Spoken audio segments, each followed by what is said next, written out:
مشاهدينا الكرام، إليكم موعد وتوقيت مباراة الاتحاد والشارقة اليوم في الجولة الرابعة من دوري أبطال آسيا للنخبة والقنوات الناقلة للمباراة.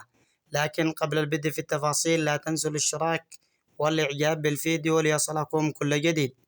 يستقبل الاتحاد ضيفه الشارقة في الجولة الرابعة من دوري أبطال آسيا للنخبة، وسيواجه الاتحاد نظيره الشارقة اليوم الثلاثاء 4 نوفمبر 2025 في تمام الساعة 7:15 مساء بتوقيت المغرب وتونس والجزائر، وفي تمام الساعة 9:15 مساء بتوقيت السعودية ومصر والعراق واليمن.